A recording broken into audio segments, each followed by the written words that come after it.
16.5 करोड़ रुपए का भ्रष्टाचार ट्रस्ट और उसके सदस्यों और बीजेपी के नेताओं के द्वारा किया गया। माताओं बहनों ने अपना गहना गिरवी रख के चंदा दिया है, उसमें भ्रष्टाचार और लूट नहीं करने देंगे। ये जमीन के जालसाज लोग हैं। जो दलितों की 21 बीघा जमीन खरीदता है, किस तरीके से खरीदता है वो समझिए। वही अधिकारी जो जांच बैठालते हैं, वही अधिकारी ट्रस्ट से जमीनें खरीदते हैं। और भारतीय जनता पार्टी के लोग भ्रष्टाचार और जमीन की जालसाजी करने में जुटे हैं। वहां के तमाम अधिकारी पद पर रहे लोगों के द्वारा खरीदी गई है।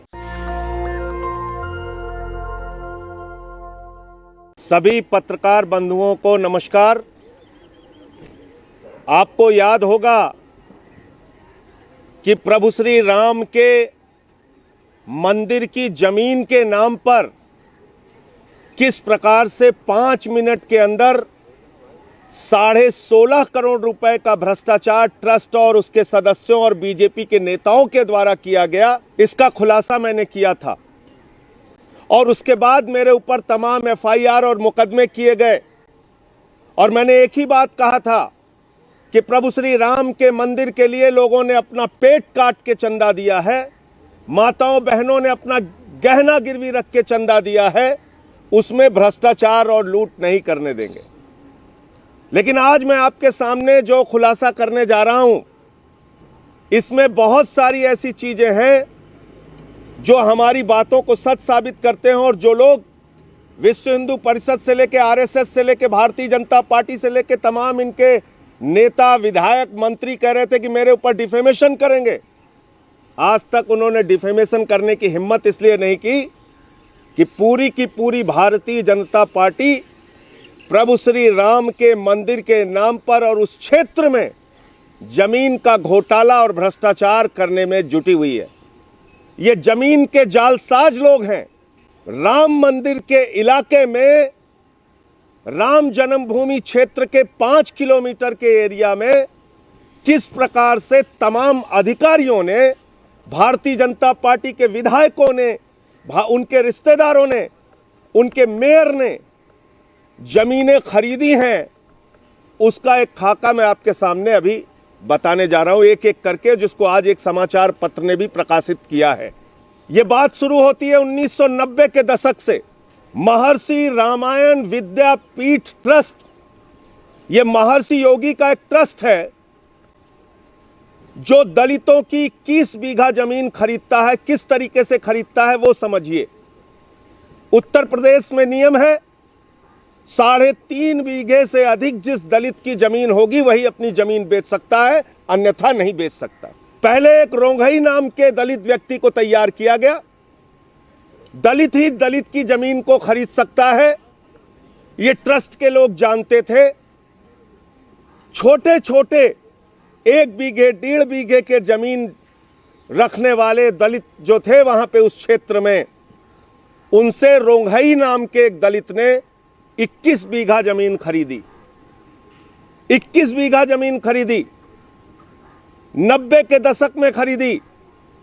और मजेदार बात यह है कि वो कई दलितों से जमीन खरीदकर वो दलित रोंघई 21 बीघा जमीन महर्षि रामायण विद्यापीठ ट्रस्ट को दान कर देता है, दान में दे देता है। अब जब दान में वो जमीन चली गई, जब इस बात का पता उसमें के एक जमीन बेचने वाले दलित महादेव को पता चली, तो उसने शिकायत की। उसने कहा हमारी जमीनों को गलत ढंग से खरीदा गया और उसको अब बेचा जा रहा है गलत ढंग से, जो कि ट्रस्ट नहीं कर सकता। जब यह बात का खुलासा हुआ तो अधिकारियों ने जांच बैठाल दी। वही अधिकारी जो जांच बैठालते हैं, वही अधिकारी ट्रस्ट से जमीनें खरीदते हैं। सीधा सीधा भ्रष्टाचार, मिला जुला खेल, जमीन की जालसाजी, जमीन के नाम पर धंधा और घोटाला। और मैं एक एक करके बता रहा हूं, इसमें कोई मामूली लोग शामिल नहीं है। एमपी अग्रवाल जो अयोध्या के कमिश्नर रहे, उनके ससुर ने 2530 स्क्वायर मीटर और उनके साले आनंद वर्धन ने 12,060 स्क्वायर मीटर एक जमीन खरीदी, जिसमें उनकी पत्नी अपने पिता के साथ बनाई गई एक कंपनी की पार्टनर भी हैं। दूसरी जमीन खरीदी जाती है पुरुषोत्तम दास गुप्ता, जो उस समय मुख्य राजस्व अधिकारी अयोध्या थे, सीआरओ अयोध्या थे, वर्तमान में एडीएम गोरखपुर हैं।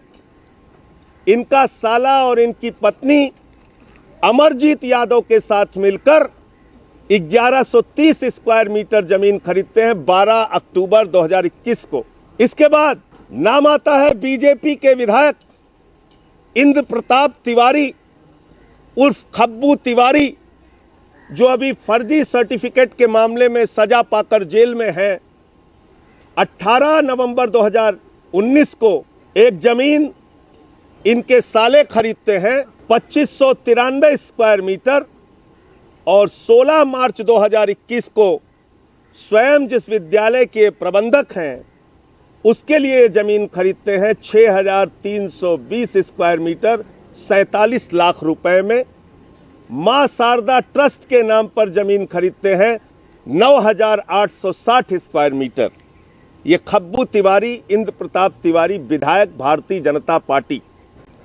इसके बाद डीआईजी दीपक कुमार, इनकी शाली महिमा ठाकुर 1 सितंबर 2021 को 19,75,000 रुपए में 1,020 स्क्वायर मीटर जमीन खरीदती हैं। तीसरे हैं उमाधर द्विवेदी, जो रिटायर्ड आईएएस है। ये 39 लाख रुपए में अयोध्या क्षेत्र में 23 अक्टूबर को 1680 स्क्वायर मीटर जमीन खरीदते हैं। भारतीय जनता पार्टी के एक और विधायक वेद प्रकाश गुप्ता अयोध्या के विधायक हैं। इनके भतीजे तरुण मित्तल 5,174 स्क्वायर मीटर 1,15,00,000 की जमीन 21 नवंबर 2019 को खरीदते हैं रेणु सिंह और सीमा सोनी से। 19 दिसंबर 2020 को 14,860 मीटर, ये राम जन्मभूमि से 5 किलोमीटर की दूरी पे, यानी कि जैसे ही आप सरयू पार करेंगे गोंडा का क्षेत्र लग जाता है, उस क्षेत्र में आता है, 4 करोड़ रुपए में ये जमीन खरीदते हैं। फिर भारतीय जनता पार्टी का मेयर ऋषिकेश उपाध्याय, जिसके ऊपर पहले भी तमाम कागजों सहित मैंने आरोप लगाए थे, आज तक उसकी जांच योगी आदित्यनाथ जी की सरकार ने नहीं की। 1480 स्क्वायर मीटर 18 सितंबर 2019 को हरीश कुमार से ये जमीन खरीदते हैं 30 लाख रुपए में, और 9 जुलाई 2018 को 2530 स्क्वायर मीटर 1 करोड़ में जमीन खरीदते हैं। इसके बाद आयुष चौधरी एसडीएम 28 नवंबर 2020 को इनके चचेरे भाई 5,350 स्क्वायर मीटर जमीन खरीदते हैं 17 लाख रुपए में, आसाराम से खरीदते हैं। और 28 नवंबर 2019 को इनके एक फाउंडेशन के द्वारा 1130 स्क्वायर मीटर जमीन 7 लाख रुपए में खरीदी जाती है अरविंद चौरसिया के द्वारा। और इनके ससुर 21 जून 2021 को संतोष कुमार जिनका नाम है, वो भी जमीन खरीदते हैं 280 स्क्वायर मीटर। इसके बाद हर्षवर्धन शाही, जो स्टेट इंफॉर्मेशन कमिश्नर हैं, 18 नवंबर 2021 को इनकी पत्नी संगीता शाही, इनके लड़के सहर्ष शाही इंद्र प्रकाश सिंह से 15 लाख रुपए में ये भी जमीन खरीदते हैं। बलराम मौर्य, ये स्टेट ओबीसी कमीशन के मेंबर हैं, ये 50 लाख रुपए की जमीन खरीदते हैं जगदम्बा सिंह से। बद्री उपाध्याय, जो लेखपाल है, वो भी वहां पे जमीन खरीदते हैं।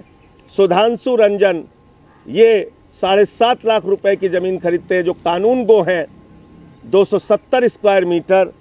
तो ये तमाम जमीनें भारतीय जनता पार्टी के विधायक, मेयर, वहां के कमिश्नर, वहां के सीआरओ रहे, वहां के तमाम अधिकारी पद पर रहे लोगों के द्वारा खरीदी गई है। मेरा यह कहना है कि बार बार मैं इस मांग को उठा रहा हूं कि इस पूरे जमीन खरीद के मामले की जांच कराई जाए। जिस प्रकार से 5 मिनट में 16.5 करोड़ रुपए ट्रस्ट के द्वारा जमीन खरीद के नाम पे कमाया गया, भ्रष्टाचार किया गया, उसकी जांच कराई जाए। जिस प्रकार से लूट की गई प्रभु श्री राम के मंदिर की जमीन खरीद के नाम पर और उस क्षेत्र में दलितों की जमीन दान में लेकर एक ट्रस्ट ने इन तमाम अधिकारियों और विधायकों और मंत्रियों को, नेताओं को जमीनें बेच दी, जबकि उसकी जांच चल रही है। सीधा सीधा कॉन्फ्लिक्ट ऑफ इंटरेस्ट है, सीधा सीधा इसमें लेन देन का खेल है। इसलिए इन सारे अधिकारियों के खिलाफ जांच कराकर इनको जेल में भेजना चाहिए और इस सब की जांच हाई कोर्ट या सुप्रीम कोर्ट मॉनिटर्ड कमेटी से एसआईटी बनाकर इसकी जांच होनी चाहिए। सीबीआई के द्वारा इसकी जांच कराई जानी चाहिए। ये एक बड़ा भ्रष्टाचार का मामला है जिसमें खुद अधिकारी, विधायक, भाजपा के नेता शामिल हैं। लोग प्रभु श्री राम के मंदिर के नाम पर आस्था से जुड़े हैं और भारतीय जनता पार्टी के लोग भ्रष्टाचार और जमीन की जालसाजी करने में जुटे हैं। तो ये पूरी बात आपसे कहनी थी। आपका कोई प्रश्न हो तो आप पूछ सकते हैं। इसमें से कुछ संबंधित कागजात भी हैं। ये एमपी अग्रवाल के ससुर के नाम पे जो जमीन है उसका कागजात है और बाकी कागजात भी इसके हैं। देखिए, सुप्रीम कोर्ट के फैसले आने के बाद, यानी माननीय सर्वोच्च न्यायालय ने जब निर्णय दे दिया प्रभु श्री राम के मंदिर का निर्माण वहीं होगा, उसके बाद इन अधिकारियों और भाजपा के नेताओं को कैसे पैसा कमाना है, कैसे धंधा करना है, कैसे जमीन की जालसाजी करना है, इसका एक प्लान, इसकी एक योजना दिमाग में आई और उसके बाद ये जमीनें खरीदी गईं। ट्रस्ट से जमीनें खरीदी गईं जो पूरी तरीके से अवैध है। उन अधिकारियों के द्वारा जमीनें खरीदी गईं जिनके संज्ञान में जांच चल रही थी कि एक दलित ने दान कैसे 21 बीघा जमीन दे दी और कैसे जब जांच चल रही है तो उस दौरान उन्हीं अधिकारियों और उनके रिश्तेदारों ने ये जमीन खरीद ली। तो एक बड़ा घोटाला और भ्रष्टाचार है। नेशनल दस्तक की आपसे गुजारिश है कि अगर इसको बचाना चाहते हैं तो नेशनल दस्तक को सब्सक्राइब करने के लिए रेड कलर के सब्सक्राइब बटन को दबाएं, फिर बेल आइकन की घंटी दबाएं। नेशनल दस्तक को बचाने के लिए बहुत जरूरी है कि हर खबर को शेयर करें, लाइक करें, कमेंट जरूर करें।